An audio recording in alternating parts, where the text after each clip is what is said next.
इस अवसर पर पूरे प्रदेश वासियों को, आप सभी सज्जनों को हृदय से बधाई देता हूं। अपनी मंगल में शुभकामनाएं आप सबके प्रति व्यक्त करते हुए संत शिरोमणि रविदास जी महाराज की श्री चरणों में कोटि कोटि नमन भी करता हूं। बहनों और भाइयों, अपनी कर्म की साधना से सद्गुरु रविदास जी महाराज ने सिद्धि की पराकाष्ठा को छुआ था। उन्होंने कर्म को महत्व दिया और उसके लिए उन्होंने कहा, सर्व कई ईश्वर जानिके, यानी सर्व को ही ईश्वर जान करके, जो पूजे दिन रेन, यानी जो दिन और रात उसको भजन करता है उसी को सिद्धि प्राप्त होती है, वही सफलता प्राप्त कर सकता है। और इसीलिए जब उनके मित्र एक संत ने उनसे कहा काशी में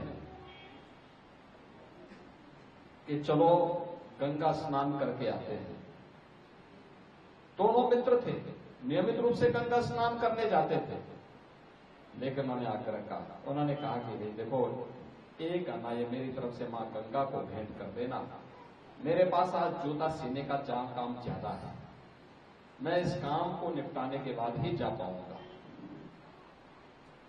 और संत रविदास जी नहीं गए, उन्होंने अपने साथी मित्र जो संत थे उनको कहा, तुम भी जब स्नान करो तो मेरी तरफ से ये माई को भी ये काना चढ़ा देना।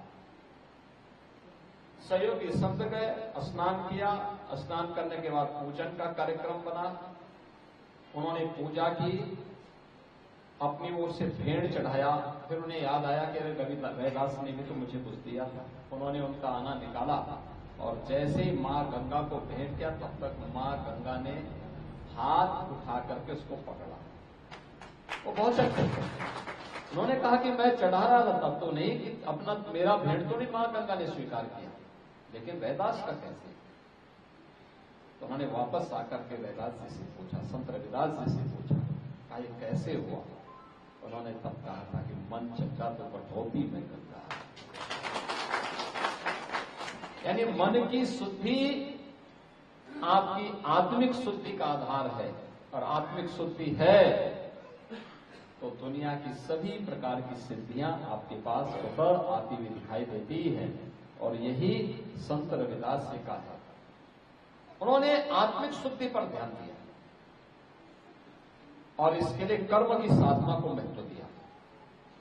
कर्म की साधना, जिसके बारे में हमारे शास्त्र लगातार एक ही प्रेरणा देते हैं, कर्म प्रधान व्यवस्था को सदैव महत्व दिया है। श्रीमद् भगवत गीता भी इसी बात को कहती है, कर्मणे वाधिकारस्ते मां फलेषु कदाचन। कर्म प्रधान विश्व को राखा, जो जस करहि सो तस फल चाखा। जो जैसा करेगा वैसे फल प्राप्त भी करेगा, इसलिए कर्म को महत्व दो। कर्म को महत्व देकर के ही हम विकसित भारत की परिकल्पना को साकार कर सकते हैं। प्रधानमंत्री मोदी जी ने पिछले 11 वर्ष में सी कर्म साधना को महत्व देकर के भारत को आज दुनिया के अग्रणी देशों की पंक्ति में ला करके खड़ा कर दिया है। आज का दिन कितना पवित्र है, महाकुंभ का स्नान प्रयागराज में हो रहा है। 13 जनवरी से अब तक पिछले एक महीने में 47 करोड़ से अधिक श्रद्धालु मां गंगा, यमुना और सरस्वती की त्रिवेणी में आस्था की डुबकी लगा चुके हैं। और ये क्रम अभी चलेगा 26 फरवरी का। अनुमान करिए अगले 14 दिन में कितने बड़े पैमाने पर श्रद्धालु जन आएंगे।